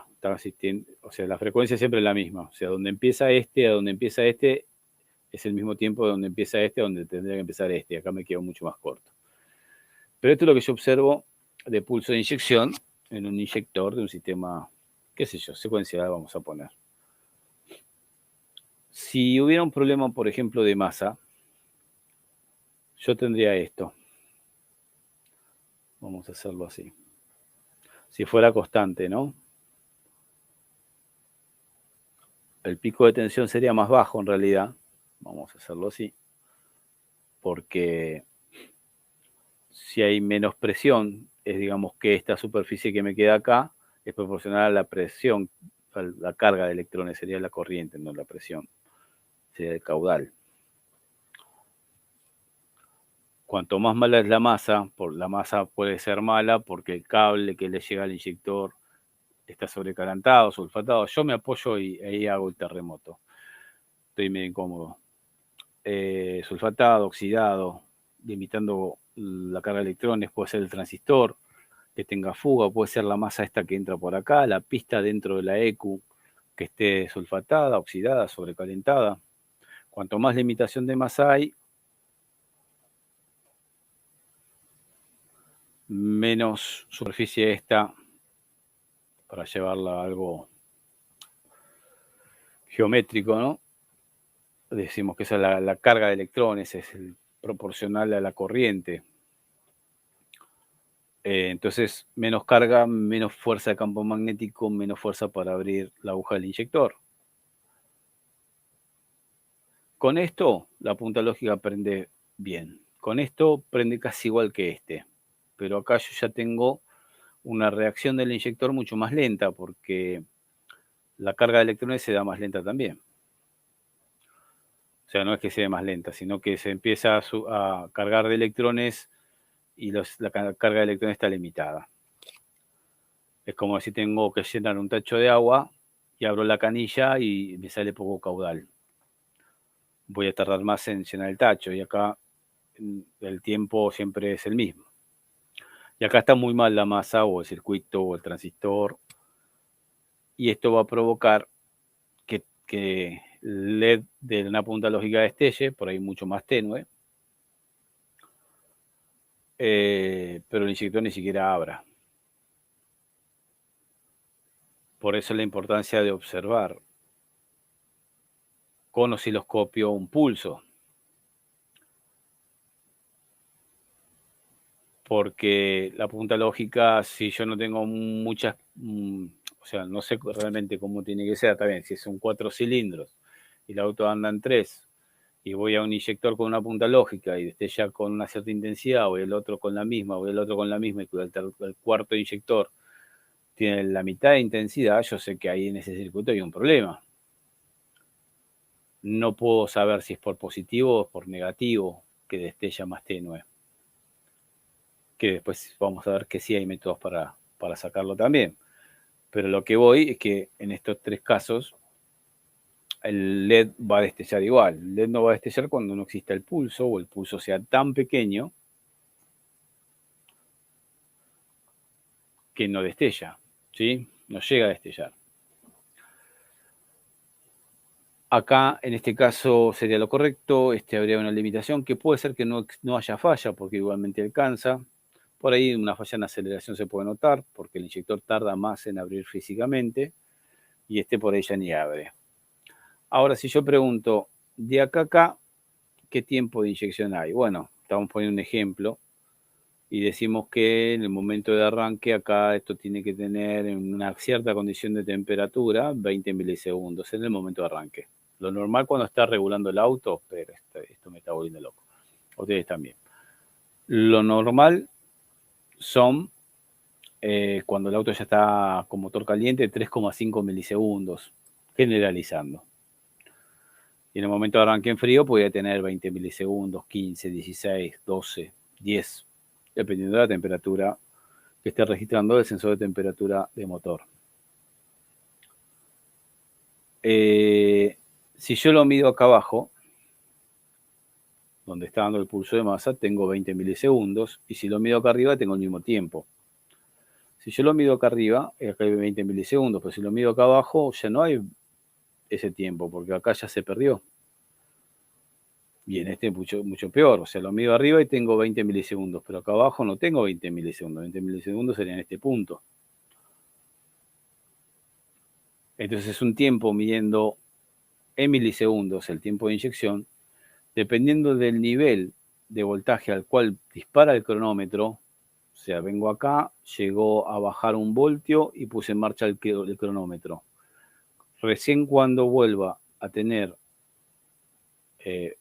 1 volt para abajo, ¿sí? Pero en el sentido contrario, en forma ascendente, hay corto del cronómetro. ¿Cuánto tiempo hay de acá a acá? Es el tiempo de inyección, 20 milisegundos. Si mi tester lo mide acá arriba, me estaría dando 20 milisegundos. Si lo mide acá abajo, me estaría dando 20 milisegundos. Pero si el pulso se deforma, acá tendría 20 y acá tendría por ahí 5, 4. Y acá tendría 20 y acá tendría 0, 1. O sea, el nivel al cual se dispara el cronómetro de un multímetro es el que determina la efectividad de esa medición. Normalmente, yo lo que he notado es que la mayoría de los multímetros de línea automotriz disparan en 6 milisegundos. O sea, 6 milisegundos, 6 voltios, perdón. O sea, toma como 12 voltios la tensión teórica de batería, y en 6 voltios más o menos es donde ponen en marcha el cronómetro, y en 6 voltios cuando sube la señal, corta el cronómetro. Si acá tuviera los 6 voltios, me daría bien. 6 voltios acá arriba y 6 voltios acá abajo. Y acá me daría, 6 voltios. 20 milisegundos arriba, 20 milisegundos en 6 voltios. Acá 20 milisegundos arriba y abajo no. Quiere decir que en casos muy extremos, el multímetro me podría llegar a mostrar que el pulso de inyección es menor al normal, o esa señal está deformada, como estamos poniendo como ejemplo acá en el gráfico. O sea, el tester en cierto momento me podría decir la verdad, y en cierto momento no poder saber cuál es la verdad. Cosa que el osciloscopio me lo está mostrando acá. Que no hay duda. No hay instrumento más preciso que el osciloscopio. Entonces uno podría decir, y ya estamos terminando, ¿sí? Pues son las 3 de la mañana acá. Que ya son las 10 de la noche, ¿no? Podríamos decir lo siguiente, que el osciloscopio en sí, o sea, usar solamente el osciloscopio para hacer un diagnóstico, decimos, bueno, ya está, con eso me alcanza y me sobra. Me compro un osciloscopio, en vez de comprarme un escáner, me compro un osciloscopio y analizo todas las señales. Nosotros vamos a aprender a analizar todas las señales, todas las de entrada y todas las de salida. Por ahora es todo teórico, es en una hoja, ¿sí? Después vamos a hacer videos y vamos a hacer el seguimiento del apunte. Pero esto es para explicar desde una base, ¿sí? De funcionamiento interno de una ECU, que es necesario saber por lo menos esa base, a ya hacer un desarrollo de cómo son las señales de entrada y salida. Estamos analizando un sistema electrónico. O sea, obvio que tenemos que trabajar con instrumental electrónico. Pero ¿por qué yo digo que la mejor forma de diagnosticar un auto es la combinación de un osciloscopio con un escáner?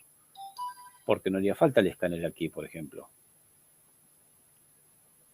Porque la ECU tiene un programa, y si por algún motivo tiene que inhibir, esto creo que lo dije en la clase anterior, en la clase de presentación en realidad, en la charla, tiene que inhibir un pulso de inyección porque no hay suficiente combustión en ese cilindro, no hay suficiente fuerza después de la combustión. La computadora genera un código de falla. El programa de funcionamiento de la EQ para su programa de diagnóstico genera un código de falla, lo manda a memoria, entonces me va a decir que hay fallo de combustión cilindro número 4. Que no me está diciendo que está fallando la combustión del cilindro número 4 porque el pulso de inyección está cortado. Lo cortó la EQ como estrategia de emergencia para no mandar combustible a un cilindro donde sabe que no va a combustionar. Y si no combustiona dentro de la cámara de combustión, va a salir por el escape y se va a ir al catalizador.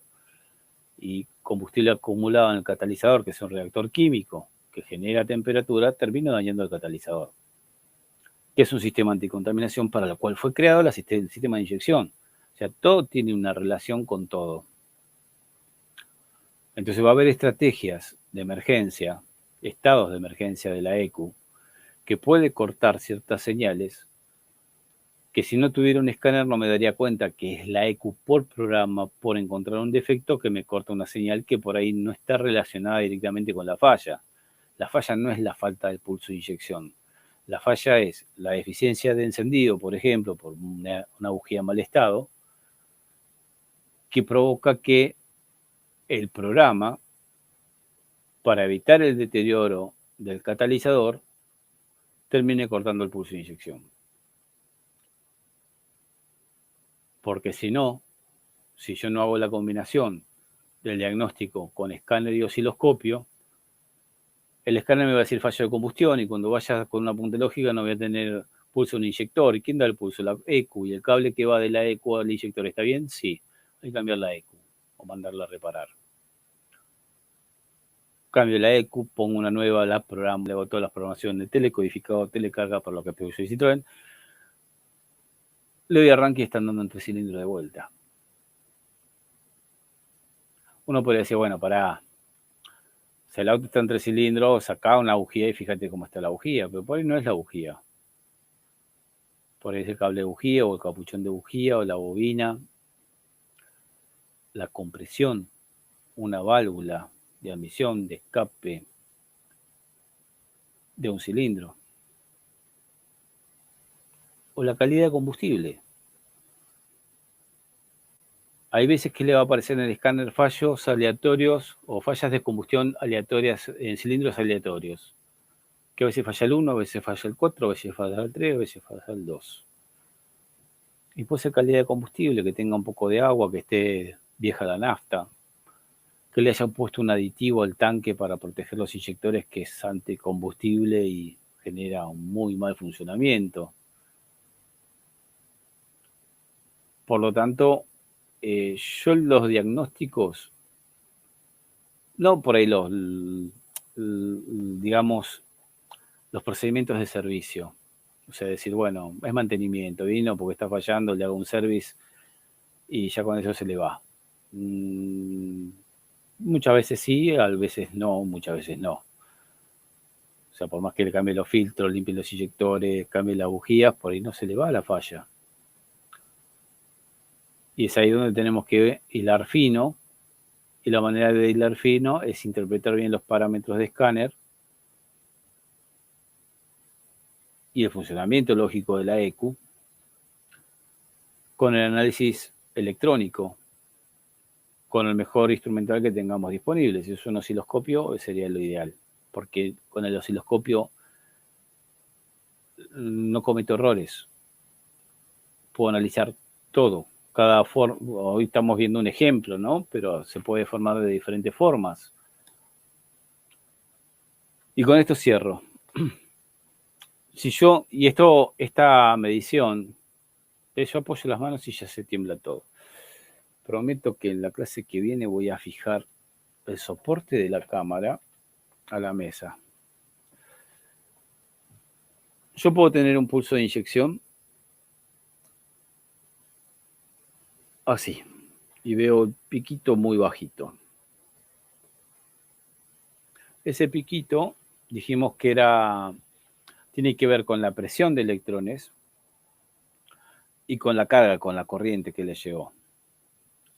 La presión de electrones es esta superficie, en realidad la carga. ¿Sí? Pero el tema es que el pico no está porque está faltando positivo, porque la masa está buena, la masa llega a 0 voltios, casi 0, 0,6. Pero al sacarle el pulso es como decir, tengo un globo y está pinchado. Yo lo cargo con un pico de aire y compresor, pero el globo no infla.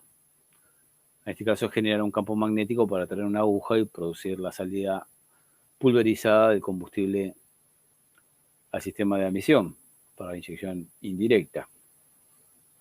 Por lo tanto, si yo me encuentro con esto y digo, no, el pulso está cuadrado, está perfecto, pero el pico está muy bajo, me está diciendo que no cargó lo suficiente. Hay fuga por algún lado. Y eso es cuando falta el positivo. O sea, que esté más chico puede ser también porque esté faltando la masa, pero la masa está bien. No me está... bueno, pero si me estuviera... Y esto es acá termino, ¿sí? Si me estuviera faltando el positivo, esto no estaría en 11 voltios, 12 voltios, 13,8, 14,2. Estaría más abajo porque ese es el positivo. No, el positivo está mientras el circuito esté abierto. O sea, tengo los 12 voltios, volvamos a este, tengo los 12 voltios, ¿sí? Mientras no dé el pulso de masa, pero cuando dé el pulso de masa, si acá tiene hilos cortados el cable de alimentación al inyector y toda la corriente que necesita el inyector, todo el amperaje que necesita el inyector, no puede pasar por ese solo hilo, acá se me cae la tensión de 13,8, si está el motor en marcha, se me cae a 11, 10, 9, 8, 7, 5, 3 o 0.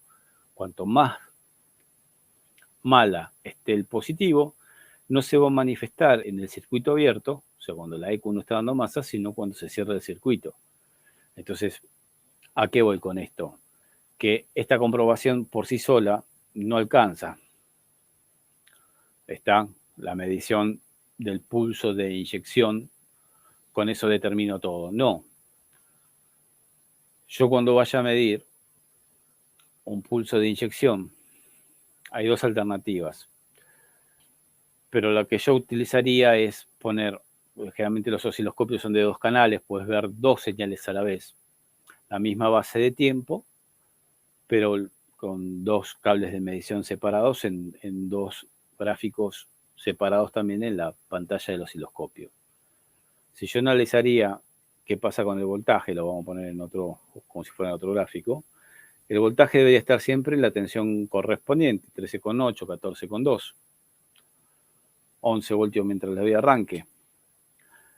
Pero si cuando aparece el pulso de masa, yo tengo una caída de tensión, sea pequeña o sea muy grande, ¿sí?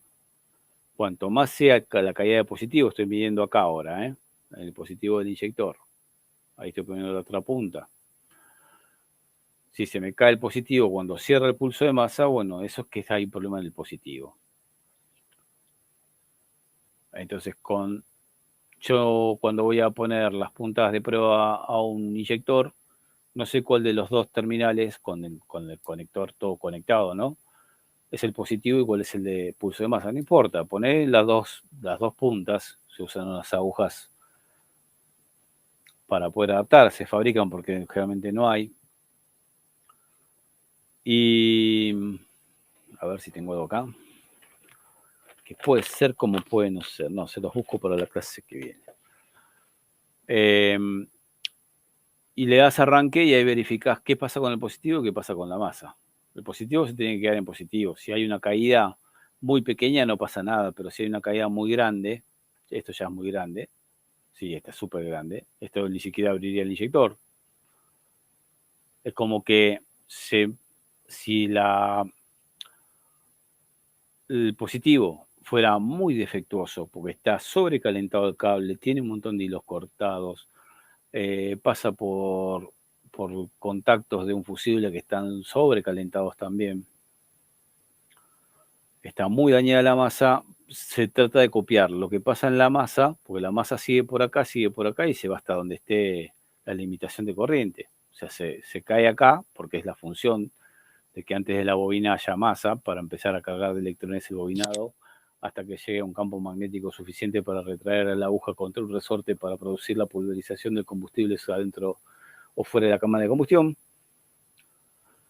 Y acá esté el positivo fuerte para que acá sí haya positivo.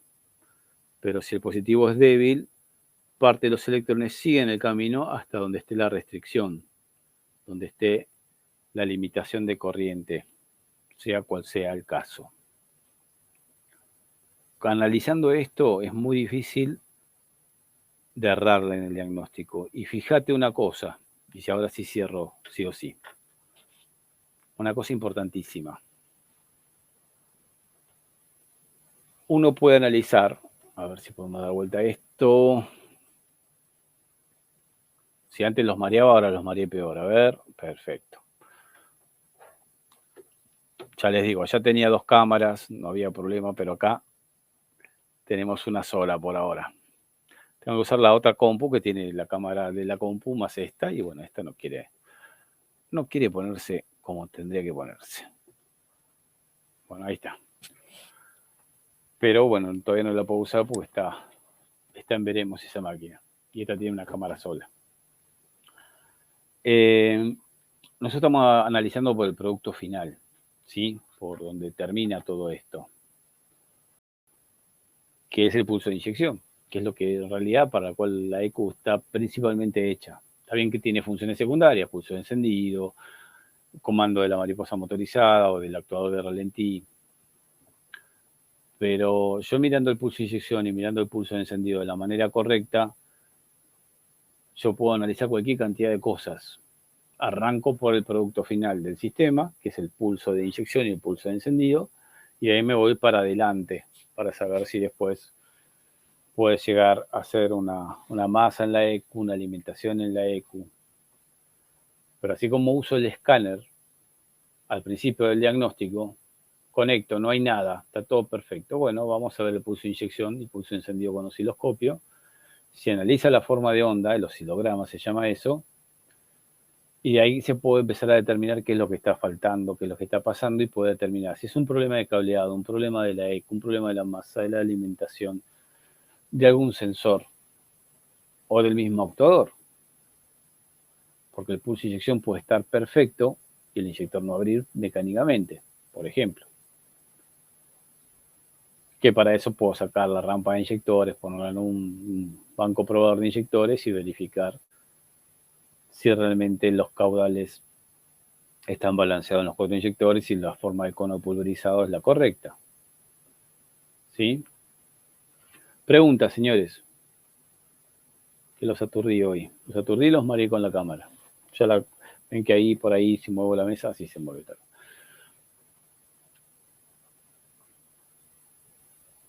¿Alguna pregunta al respecto? Es el terremoto, sí. Tenemos el volcán cerca. No, no está tan cerca, ¿eh? Tengo una amiga que vive ahí en Canarias, una compañera de la escuela primaria, que está en otra de las islas. No sé si está en Tenerife. Y está a 400 kilómetros de esa isla. Así que yo estoy 1000 y pico kilómetros o más.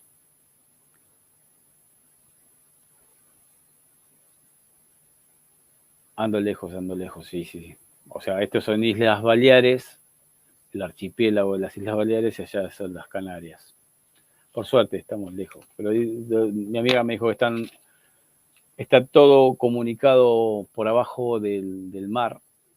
Hay conductos entre los 2 archipiélagos, así que estamos esperando que salga humito. De la primera montaña que yo vea que salga humita, me tienen ahí de vuelta, señores. Bueno, muchachos, gracias. Y es todo teórico en un papel ahora, estamos muy incómodos, pero bueno, estamos tratando de adaptarnos todavía acá. Ya vamos a tener mejor.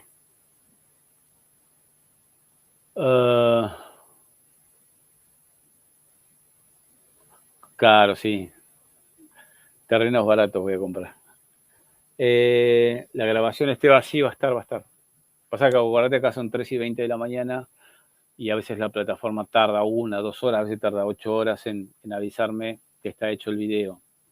Quiere decir que hasta mañana por ahí no lo puedo bajar, no es que ahora termino y ya lo porque aparte tengo que bajarlo, ver que lo haya filmado bien, grabado bien, y después subirlo a YouTube. Después de ahí hay que configurar YouTube para que después por el grupo de WhatsApp le pase los links de las grabaciones. Así que por ahí lleva un tiempo, lleva de un día para otro, puede llevarnos. Y si extraño Argentina, Francisco, sí, se extraña todo, imagínate.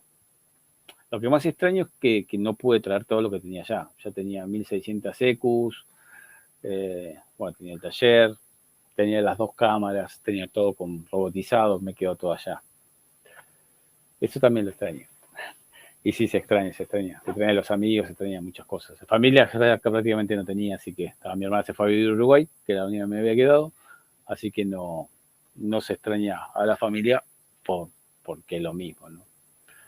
Así que, señores, les mando un abrazo y nos estamos viendo para los que hacen solamente el curso de inyección 2 el lunes que viene. Un abrazo grande, gracias por participar, muchachos. Será hasta luego.